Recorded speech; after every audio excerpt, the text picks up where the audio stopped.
Yeah, let's see. Okay, volcanoes, hurricanes, tsunamis, tornadoes, avalanches. Okay, if you live in mountainous areas, then this is how to stay safe when an avalanche threatens. So it says you can be prepared for an avalanche. It says that people caught in an avalanche can die from suffocation, trauma, or hypothermia. And an average of 28 people die in avalanches every winter in the United States alone. Okay, it also says that an avalanche is a large amount of snow moving quickly down a mountain. People caught beneath the heavy snow from an avalanche may not be able to dig their way out. And it can be caused by people, or new snow, or by the wind. And it can move at speeds of 60 to 80 miles an hour.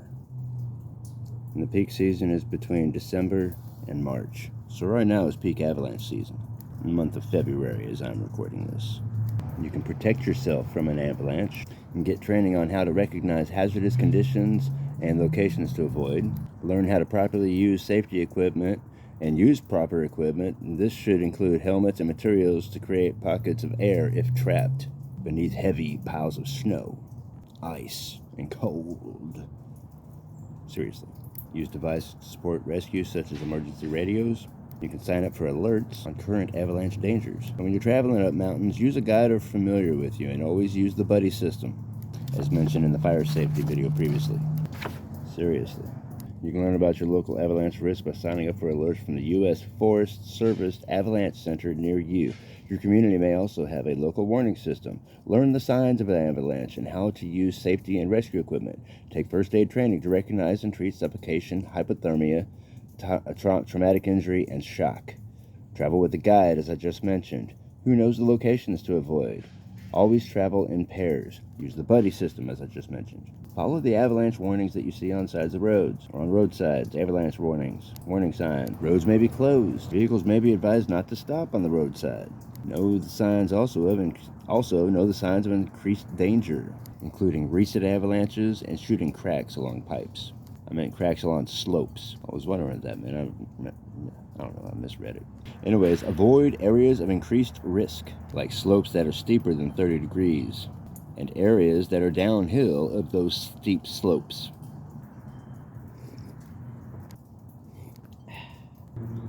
Wear a helmet to reduce head injuries. And an avalanche maker to help others locate you. Use an avalanche airbag that may create air pockets to give you more space to breathe and to help you from being completely buried. Carry a collapsible avalanche probe and a small shovel to help rescue others. Actually, this would be more sufficient, but be careful. Ow! Oh, sorry.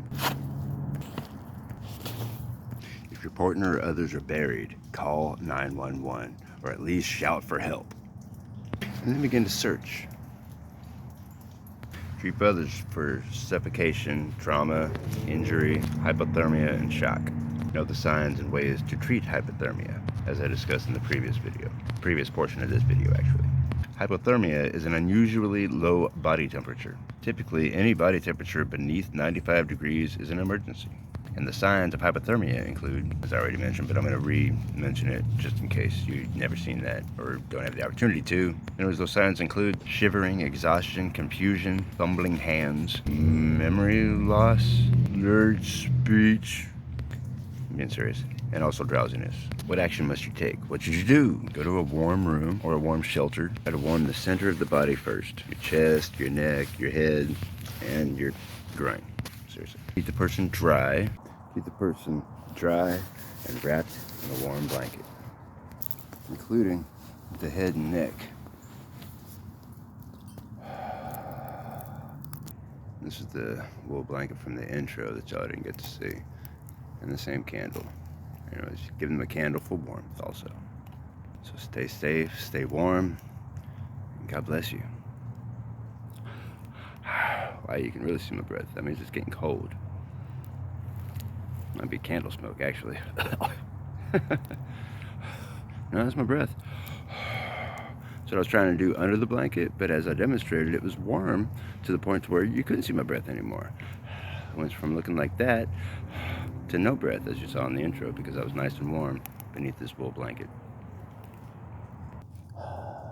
See the difference? You don't see my breath as much. Well, a little bit, but it hasn't warmed up quite as much. I just barely tuck myself under this blanket. But it doesn't take long to warm it up. Anyways, in case you didn't see that in the intro. Now you can take an active role in your safety by going to ready.gov. That's ready.gov. And search for avalanche. Download the FEMA app and get basically the same information I just shared with you. Although more information may be available also.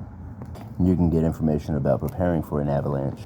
And to learn about current avalanche conditions in your area, listen up, here it is, www.avalanche.org. It's www.avalanche.org.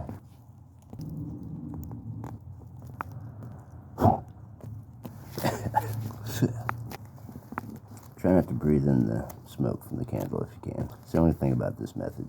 That's why I suggest a teacup light as opposed to a jumbo-sized candle. Now, obviously, a nice hot cup of coffee will help to warm you when it's cold.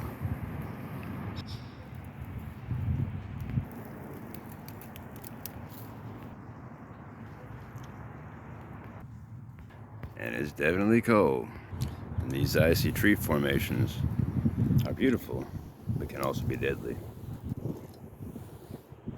For example, if you can see behind me, that is a giant icy branch that fell on those power lines. Bzzz. And what makes it a scary situation is that these branches can fall at any time. And if you can see behind me, that giant branch just narrowly missed that vehicle.